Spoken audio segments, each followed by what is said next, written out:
Olá, meu nome é Evelyn. O grupo é composto por 6 integrantes. Iremos falar sobre 2 obras literárias, ambas de Ariano Suassuna.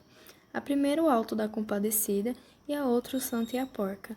Eu fiquei responsável pela apresentação e introdução do trabalho, a Mariana com a apresentação do autor, o Emerson, Isabela e Mariana com enredo e análise da primeira obra, O Alto da Compadecida, e a segunda obra, O Santo e a Porca, o Elias falará o enredo, eu e a Leia sobre a análise, por fim, as referências que ficarão com o Emerson e a Leia, e as considerações finais, que ficará com o Elias. Oi, gente, agora eu vou falar um pouco sobre a biografia do Ariano Suassuna. Ariano Vilar Suassuna, ele nasceu numa cidade chamada Nossa Senhora das Neves do João de João Pessoa, no dia 16 de junho de 1927. Ele foi um poeta, romancista, ensaísta, dramaturgo, professor e advogado. Nessa época, o seu pai ele era governador da Paraíba, porém, durante a Revolução de 1930, onde ele já era ex-governador da Paraíba e então deputado federal, ele foi assassinado por motivos políticos. Em decorrência desses fatos, ele e sua família, em 1933, se mudaram para o sertão da Paraíba, para Taperoá, onde ele iniciou seus estudos primários e começa a ter os primeiros contatos com culturas regionais, assistindo teatro de mamulengos e desafios de viola. Em 1946, ele ingressa na faculdade de Direito e, junto com outras pessoas, ele funda o Teatro de Estudantes de Pernambuco. No ano seguinte, em 1947, ele escreve sua primeira peça, que é Uma Mulher Vestida de Sol. Em 1955, ele escreve O Alto da Compadecida, que estreia em 11 de setembro de 1956 no Teatro Santa Isabel. E depois disso é levada para o Rio de Janeiro, onde é apresentada no primeiro Festival de Armadores Nacionais. Em 1970, ele cria e dirige o Movimento Armorial, que tem como objetivo produzir uma arte brasileira erudita a partir das raízes populares, como os furetos de cordão. Em toda a sua vida, o Ariano escreveu cerca de 15 livros entre romances e poesias e 18 peças. Infelizmente, o Ariano Suassuna ele vai falecer no dia 23 de julho de 2014 em decorrência de complicações de um AVC hemorrágico. O Alto da Compadecida é um livro escrito em 1955 e em forma de peça teatral e dividido em 3 atos. Como ele é um alto, ele tem uma característica meio satírica e meio moralizadora. E ele também conta com a presença de um palhaço, que ele age ali como um narrador, um apresentador da peça. Ele sempre entra e sai de cena conversando ali com o público normalmente. E para explicar melhor o enredo da história, eu tenho que falar um pouco sobre os personagens principais. A gente vai começar com o João Grilo, né? O João Grilo ele é um cara ali que mora na região, ele é muito pobre, então ele sempre tem que se virar. E para isso ele sempre inventa muita história, ele é um cara muito esperto. Tá sempre inventando umas coisas ali e ele sempre sai da confusão que ele inventa. A gente tem também o Chicó, que é um amigo do João Grilo, né? Eles formam ali o par principal da história. E o Chicó, ele é muito medroso, ele tá sempre ali com medo de alguma coisa dar errado, com medo das coisas que o João Grilo inventa dar errado. E ele também inventa muita história. Ele conta aquilo que a gente chama de história de pescador. É sempre uma coisa meio falsa, assim, meio mirabolante. E ele nunca sabe explicar como aconteceu e tal. Depois a gente tem o padeiro e a mulher do padeiro, que são um par bem caricato, assim, eles são os patrões do João Grilo e do Chicó, né? E aí a mulher do padeiro, ela é bastante infiel, assim, ela tá sempre saindo com outros homens, e o padeiro é sempre aquele cara que tá fingindo que não sabe que alguma coisa tá acontecendo, que tá meio alheio às traições da mulher. Depois a gente tem o padre e o bispo, que eles vão fazer o papel, né, de figura religiosa ali da história. O Major Antônio Moraes, que é uma figura influente ali da região, ele tem dinheiro, tem poder ali. E por fim a gente tem a Compadecida, que é a Nossa Senhora, e o Manuel, que é a figura de Jesus Cristo. Então tudo começa quando a cachorra da mulher do padeiro ela fica muito doente. E aí a mulher do padeiro quer que o padre benza a cachorra para a cachorra poder melhorar. Então ela vai lá, pede ajuda do João Grilo e do Chicó, eles vão até o padre, acaba que o padre não aceita benzer a cachorra e a cachorra falece.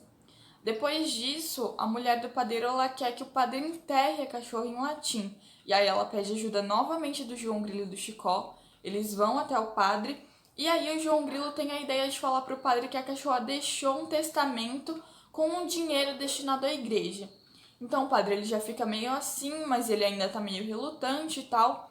E aí o João Grilo fala que a cachorra na verdade é do Major Antônio Moraes. E aí o padre que quer esse dinheiro da igreja e ele não quer desrespeitar uma figura influente na região, ele vai lá e aceita enterrar a cachorra em latim. Então ali no meio do enterro da cachorra tem a chegada do bispo também, que ele fica meio assustado com a situação e tal. Mas depois de saber do dinheiro, né, do testamento que a cachorra deixaria para a igreja, o bispo também, ele meio que deixa ali a situação rolar e não faz nada. Enquanto vai se passando essa situação, né, enquanto esses dois amigos vão arrumando outras confusões também, a gente tem a chegada de cangaceiros na cidade, ali naquela região, né? Então eles estão simplesmente passando por ali, até que acontece uma confusão e os cangaceiros eles vão matar a maioria dos personagens principais, né? O padeiro e a mulher, enfim, o padre e o bispo. E aí o João Grilo e o Chicó, eles vão pensar o que eles vão fazer naquela situação, né? Como é que eles vão sair daquela situação para eles não serem mortos. Até que o João Grilo inventa a história de uma gaita que revive as pessoas. Ele vai até o cangaceiro principal ali, né? Até o chefe do grupo. E ele fala sobre a história dessa gaita e tal. E aí eles armam um teatro ali, né? Em que o João Grilo coloca uma bolsa de líquido vermelho ali dentro da camisa. O Chicó mata ele numa situação fictícia ali, né? E aí o Chicó toca a gaita e o João Grilo revive tudo isso para deixar ali claro pro chefe do bando que aquela história é verídica e que ele realmente pode falar com os antepassados dele e tal, que é uma coisa que ele almeja ali, né? Ele quer falar com o antepassado, então ele fica muito interessado na história da gaita. Só que essa história não funciona por muito tempo, e aí o chefe do bando ali, né, ele fica muito irritado e ele acaba matando o João Grilo. Feito isso, vai todo mundo pro julgamento, né, ali pra hora do julgamento final, onde eles vão dar de cara com o demônio e com a Compadecida e o Manuel, que é Jesus Cristo. Então eles passam ali, né, pelo julgamento final. E a surpresa do livro é que as figuras religiosas e as figuras moralistas, que são o padeiro, a mulher, o bispo e o padre, eles vão direto para o purgatório, enquanto os cangaceiros ali, que eles também acabam morrendo durante aquela confusão e tal, eles vão para o paraíso. A Compadecida convence ali, né, o Manuel a mandar eles para o paraíso, dizendo que na verdade eles são vítimas daquele sistema, que eles não tinham muito o que fazer, não tinham outro caminho a seguir. E assim, o João Grilo, ele tá meio perdido naquela situação, né? Ele não sabe se vai pro inferno, se vai pro céu. E aí ele diz pra Compadecida que se ele tivesse a possibilidade de voltar pra Terra, ele doaria todo o dinheiro que ele conseguiu ali por meio de trapaça, por meio de mentira, pra igreja.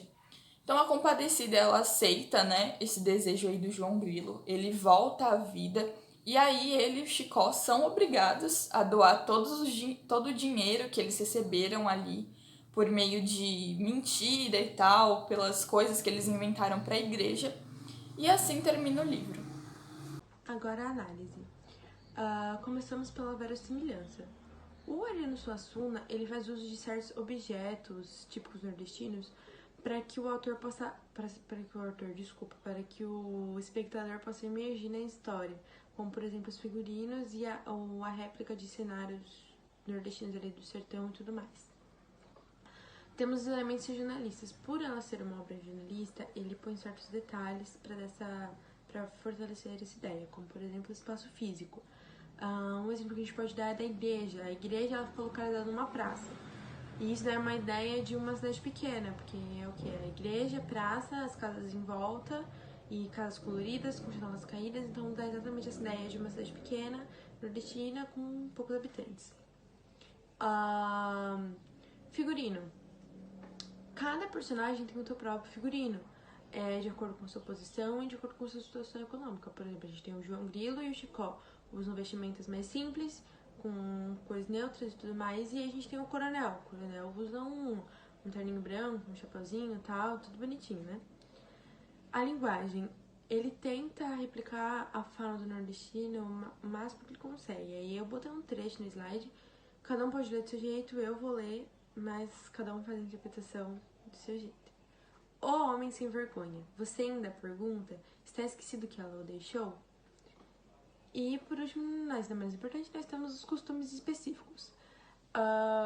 Lá na peça a gente vê retratados os populares comércios e também os tradicionais quermesses, né, para reunir todo mundo ali, por ser uma cidade pequena, né, reunia todo mundo e eles confraternizavam entre si. Aí nós temos Ariano Suassuna e Gil Vicente. O Alto da Compadecida, do Ariano Suassuna, ele tem referências de comédias medievais renascentistas, como por exemplo o Alto da Barca do Inferno, do Gil Vicente, que a gente já viu. Nesse teatro vicentino, eles tinham personagens como os padres libertinos, juízes corruptos, mulheres adúlteras, comerciantes falidos, e eles também faziam uma crítica ao clero, não ao dogma. Sim, a administração dessas instituições e a relação que alguns sacerdotes mantinham com mulheres. E o Alto da Compadecida, ele tem personagens muito semelhantes com o do teatro vicentino. Por exemplo, a gente tem o bispo, o padre, tem a mulher adúltera, tem o palhaço, que ele é tipo um mestre de cerimônias ali antes de começar a peça, os parvos, que são o Chicó e o João Grilo, e as entidades religiosas, que seriam o Diabo, o Encorado, o Manuel e a Compadecida. E a denúncia ao sistema. Essa peça, ela se passa do ponto de vista das pessoas mais humildes.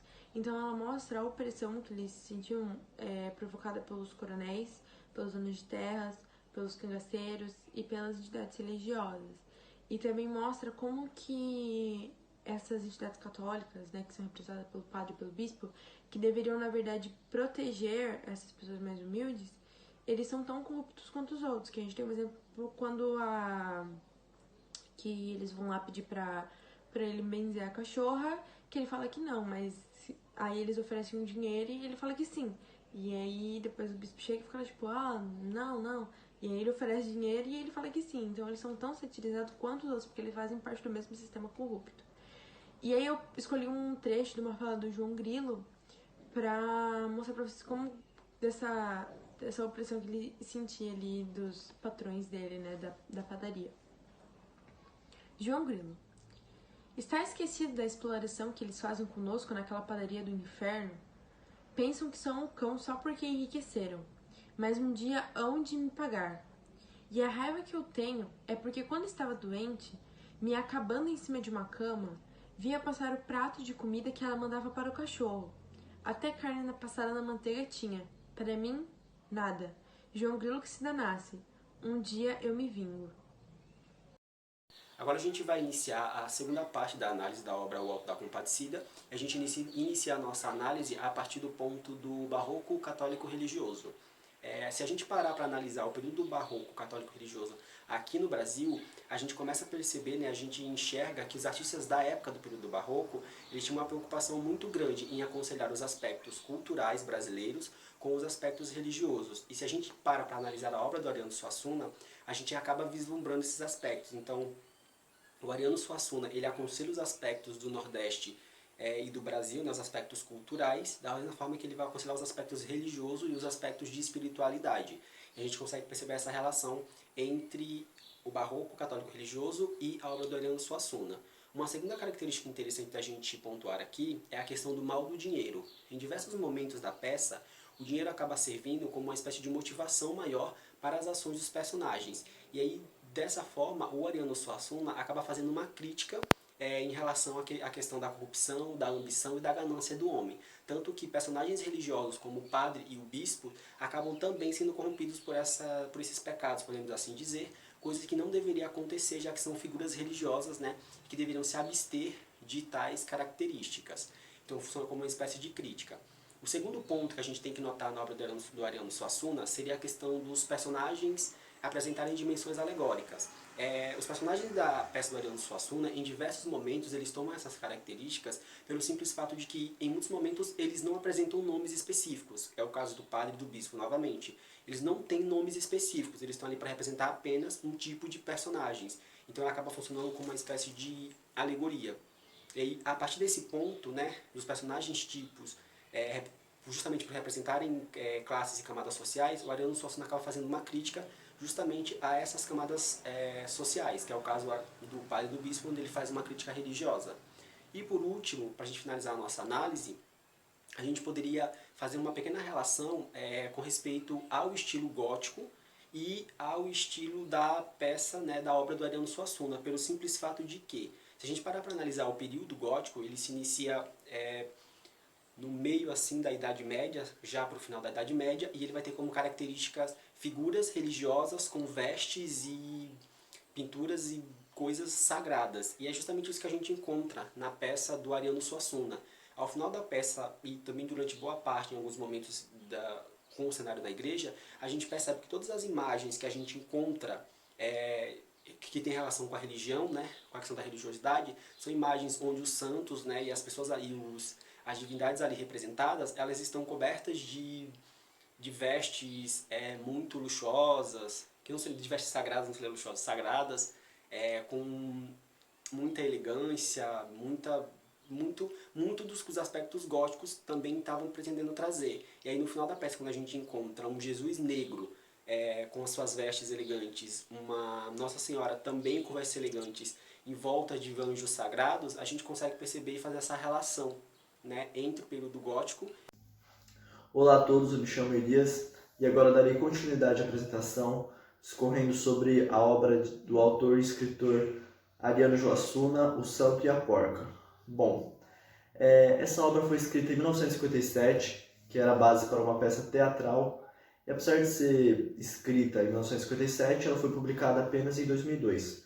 O gênero dela era comediante, era comédia, e tinha como tema principal da obra a avareza. Agora eu estarei citando alguns personagens, todos os personagens da obra, e em seguida focarei no enredo, no caso o tema principal da obra, para você ter uma noção ali, e iniciarei já discorrendo sobre o enredo da obra.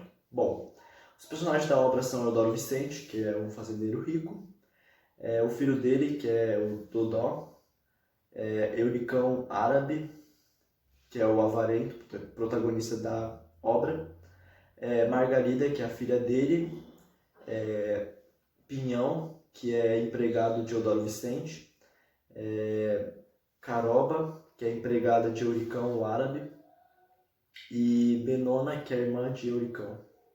Bom, a obra se inicia com Euricão, o árabe, recebendo o empregado, o Pinhão, que é o empregado de Eudoro Vicente, que trazia uma carta do seu patrão. Euricão fica muito receoso em receber essa carta, pois ele pensa que é alguém pedindo dinheiro emprestado e fica muito receoso e se recusa a lê-la. Daí, apesar da assistência de Pinhão, que pelo menos para lê-la ele fica muito... Porque quando ele inicia lendo essa carta, está: meu amigo Euricão, próspero e muita prosperidade, sucesso. Ele acha, como eu sendo tão pobre, ele está falando assim, ele acha que eu sou rico. Daí ele já culpa a sua filha Margarida, falando que, como ela foi numa das festas que teve na casa de Eudoro Vicente, que é fazendeiro rico, ele pergunta para ela: como que você pôde fazer isso comigo? E lá, você foi lá só para falar que tem um pai rico? Como que pode? Agora ele vai pedir dinheiro emprestado para mim. Daí ele falou: nunca falei isso, meu pai. Como eu poderia dizer uma coisa dessa sabendo que nós somos tão pobres? Eu não disse uma coisa dessa. Daí ele se recusa a ler a carta, só que daí tanto o empregado de Eudoro Vicente quanto a filha convence ele que Eudoro Vicente é um fazendeiro muito rico, não tinha por que ele pedir dinheiro. Daí ele fica muito receoso, mas até que a Margarida acaba falando para ela ficar longe dessa carta amaldiçoada, que eles querem o dinheiro dele, ladrões, não sei. Daí, enfim, acaba que a Margarida começa a ler a carta e fala: não, ele não tá pedindo dinheiro e tal. Daí dá pro pai dela, né, o Euricão, ler a carta. Ele começa a ler, tá tudo em ordem ali, realmente não tá pedindo dinheiro. Só que no final dessa carta tá escrito assim: eu vou lhe reter, só que eu vou ter que lhe reter o seu bem mais precioso. Daí, com esse final, o Euricão, o árabe, fica muito furioso, preocupado, achando que Eudoro Vicente sabia que, no caso, ele tinha Euricão, o árabe, ele tem uma porca escondida com muito dinheiro que ele conquistou a vida toda, e ele é muito avarento e guarda esse dinheiro, só que para todos e até para sua própria filha ele fala que não tem nada. fala sempre que não tem nada, que é pobre, não tem nada, e não conta pra ninguém sobre isso. Só quando ele vê essa carta, ele fica muito preocupado e começa a desconfiar, até isso é o enredo praticamente da central da obra, até o que vai acontecendo em seguida, tudo baseado nisso. De Euricão, o árabe, desconfiado de todos, da empregada dele, do empregado de Doro Vicente, do próprio Doro Vicente, e até do Dó, que é o filho de Doro Vicente, que ele era um estudante, mas voltou, saiu dos estudos, saiu dos estudos, e está ali na casa de Euricão, disfarçado, tudo porque ele gosta de Margarida, que é a filha de Euricão. Daí Euricão, basicamente, sempre desconfiado de todos, e Eudoro Vicente, na verdade, nem sabia dessa porca, ele estava interessado em outra coisa, mas Euricão, com aquele clima do momento, ele acha que todos estão querendo roubar a porca dele e acaba até fazendo algumas injustiças com os empregados dele, achando que estão querendo roubá-lo. E por conta disso que ele acaba até se entregando, porque ele fica a história toda preocupado e na verdade os personagens tinham outros interesses, mas ele sempre fica focado naquilo, achando que eles estão atrás daquilo na história toda. Outro detalhe muito importante a ser lembrado, que deixa a obra muito interessante, é que Caroba, não Benona é irmã de Euricão. A Caroba, ela tem um papel muito importante, que ela ela se assemelha muito ao personagem João Grilo, no caso do filme da Compadecida, que é a obra que foi explicada anteriormente. Ela se assemelha muito a ele, porque ela sempre está arrumando histórias, inventando várias coisas, tanto para enganar o Euricão, o árabe, que está preocupado em proteger dela, inventa mais coisas que estão querendo mesmo, sempre inventa mais histórias para acabar tendo algum proveito, tirar algum dinheiro deles, e também inventando coisas para o Eudoro Vicente, que está interessado em outras coisas, daí sempre tentando tirar um proveito, ajudando uns e prejudicando outros, os mais ricos no caso. Daí tanto a Caroba quanto o Pinhão sempre estão ali, como eles trabalharam muito tempo para os patrões deles e nunca tiveram um proveito realmente ali que eles mereciam, eles sempre estão tirando, desde o início até o final da história, sempre tentando tirar um proveito.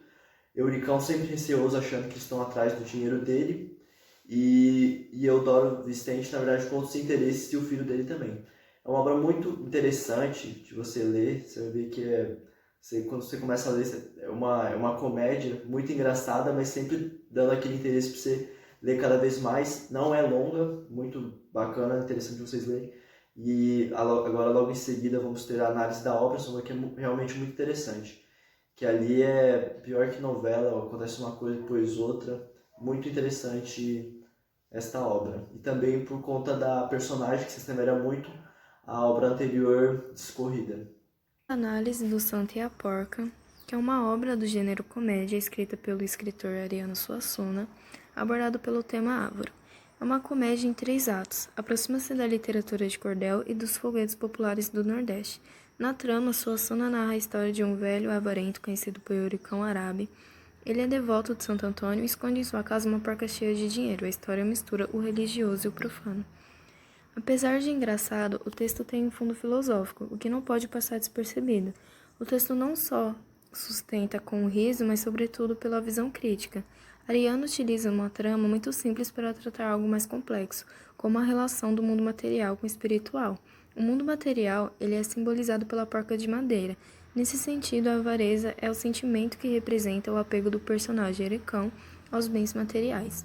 O comportamento de Eurico lembra muito os conflitos barrocos da ordem religiosa. No entanto, esse conflito inerente ao ser humano chama atenção pelo fato do personagem não desfrutar da sua riqueza. Deve-se atentar também para a busca e resposta de Euricão para a pergunta que faz ao constatar que o dinheiro sempre guardou não vale mais nada. Um golpe do acaso abriu meus olhos. O que quer dizer isso, Santo Antônio? Será que você tem a resposta? Percebe-se que o personagem ele está sempre dividido entre o divino e o material, o que remete aos conflitos barrocos, na qual ele sempre fica entre o mundo espiritual e o mundo material. A peça ela termina com a possibilidade de aprender com tudo que lhe aconteceu, e ela também contribui para a reflexão e divulgação da cultura nordestina. Os personagens ele representam diferentes classes sociais e existe uma crítica à vida difícil no Nordeste, reunindo elementos de diferentes movimentos, como o simbolismo, o barroco e a literatura de cordel.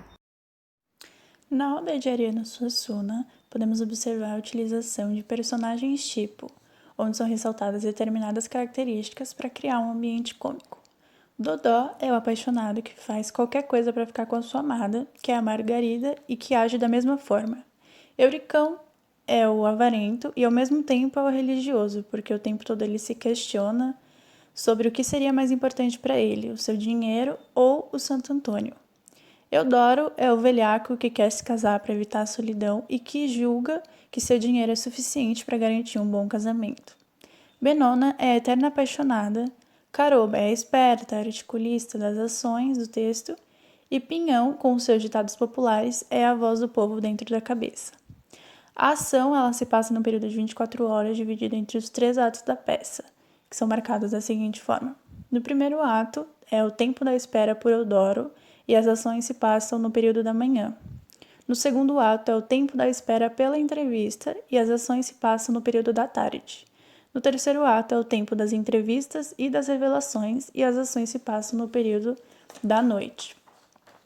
Na peça O Santo e a Porca, a ação ela se passa na sala da casa de Euricão, que no texto, a casa do protagonista é vista por ele próprio como seu território, protegido pelo seu santo de devoção e como sua fortaleza, onde ele guarda seus 2 tesouros, a filha e a porca. Essa peça ela traz um caráter moralizante típico dos textos católicos. O maniqueísmo ele é marcado pela criação de extremos e representado quando Euricão se sente obrigado a escolher entre o material, que é o seu dinheiro, e o espiritual, que é o Santo Antônio. Agora a gente vai falar um pouco a respeito das adaptações e das referências da obra O Auto da Compadecida. Por se tratar da peça teatral mais famosa, né, da literatura brasileira, o Auto da Compadecida ele tem um grande número de adaptações. Então, uma das mais famosas dessas adaptações foi a minissérie produzida pela Rede Globo, que foi um maior sucesso na época, foi muito elogiada e muito falada não só pela qualidade, por ser fiel à obra, mas também pelo seu elenco de peso. E fez tanto sucesso que depois a Globo reeditou ela em formato de filme para exibir no cinema, e o sucesso também foi muito grande, tanto é que até hoje é tratada como uma das obras de maior sucesso do cinema brasileiro, né, uma das obras clássicas, sem falar que é considerada por muitos até hoje como a melhor comédia já feita no Brasil. E também com o mesmo elenco, já que foi só já que eles só editaram realmente, né, para passar no cinema, com um elenco de peso como Lima Duarte, a Fernanda Montenegro, Denise Fraga, Celton Mello, Matheus Nartergalli. Então assim, o elenco realmente é muito bom. Em seguida a gente tem também um grande número de peças teatrais, por ser tão famosa como já foi dito. Então a gente encontra um grande número de adaptações, né, de releituras da peça. Então no YouTube tem muitas, inclusive, então a gente encontra aos montes, assim. Tem vários TCCs que focam nos aspectos, assim, que não estão muito claros na obra, na questão da sociedade. Então é uma obra realmente muito famosa. E a gente também pode encontrar referências em diversos bancos de imagem, como o Pinterest, onde vários artistas alternativos acabam produzindo ilustrações realmente, justamente pela obra ser tão icônica e ser tão marcante no nosso país. E a gente encontra, assim, por estar tão impregnado no nossa cultura popular, a gente também pode encontrar quadrinhos delas, a gente pode encontrar paródias e diversos outros aspectos, assim, realmente é muito famosa. E a gente acaba tendo por esse parâmetro o quão a obra é importante não só para a literatura brasileira como um todo, mas também para a nossa cultura popular, já que é algo assim muito, muito, muito, muito bem elogiado até hoje, não só aqui no Brasil, mas internacionalmente. Bom, segundo o próprio Suassuna, O Santo e a Porca é uma imitação nordestina da peça Aululária, também conhecida como a Comédia da Panela, do escritor romano Plauto. Temos também A Pedra do Reino, que o diretor Luiz Fernando Carvalho adaptou em 2007 de Romance da Pedra do Reino, onde ele incorporou à trama elementos de Tortura de um Coração e O Santo e a Porca, que são 2 peças de Suassuna. O Santo e a Porca também foi parar na Globo, incorporada na dramaturgia do especial Brava Gente, que foi ao ar entre 2000 e 2003. Temos também o TCB, que é o Teatro Cacilda Becker, que foi fundado em dezembro de 1957 e teve em sua estreia O Santo e a Porca em março. A foto do slide é do grupo Carioca Limite 151 Companhia Artística, que apresentou Santa e a Porca em São Paulo, no Teatro Anhembi Morumbi. Bom, após a explicação de cada uma das obras de Ariano Suassuna, explicação sobre o escritor e tanto o enredo como a análise das obras O Santo e a Porca e O Alto da Compadecida, podemos concluir que Ariano Suassuna foi um grande autor, teve bastante influência e ainda influencia a cultura brasileira, e várias pessoas fizeram adaptações. No caso, a muito conhecida que faz muito sucesso é o filme O Alto da Compadecida, que se não toda a população, a maioria da população conhece suas obras por meio dessas adaptações, e foi um grande escritor e autor de peças teatrais, principalmente nesse gênero comédia, abrangendo um dos motivos de bastante sucesso é que ele abrangeu assuntos bastante populares e cenas que ocorriam no cotidiano das pessoas aqui do Brasil.